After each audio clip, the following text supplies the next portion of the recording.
Ey sorunlu kalbimin yarası, ne arzuluyorsun? Ey ruhumun eski yarası, ne arzuluyorsun?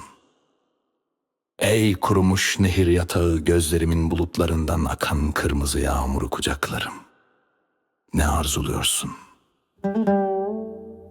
Ey bunun acısı, ey bunun acısı, arkadaşlarımın kaybının acısı, ey ruhumun ölümü, ne istiyorsun?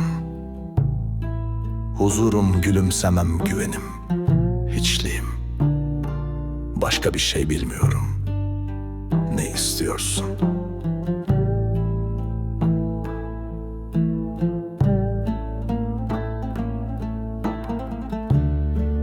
Biz sayısız kederin mirasçılarıyız.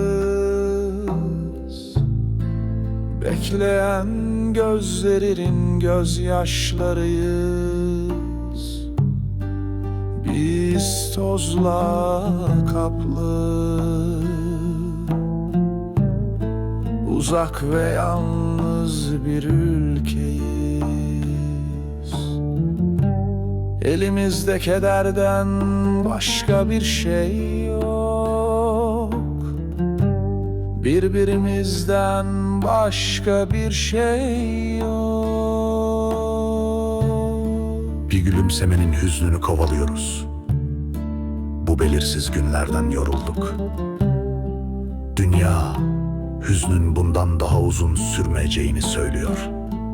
Hayallerin olmadığı dünyamız hüzünlü kalmayacak.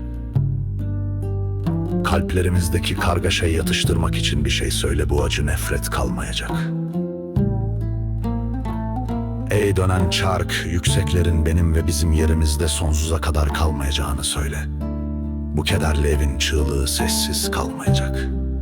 Farhat, bu acı hikaye kalıcı olmayacak. Farhat, bu acı hikaye kalıcı olmayacak.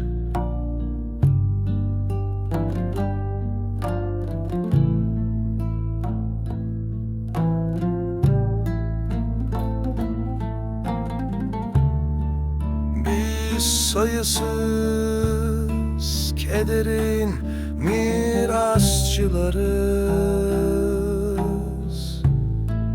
Bekleyen gözlerin gözyaşlarıyız. Biz tozla kaplı, uzak ve yalnız bir ülkeyiz. Elimizde sadece keder var, birbirimizden başka hiçbir şey yok. Kaybolan bir gülümsemenin kederiyle yaşıyoruz. Bu belirsiz günlerden yorulduk.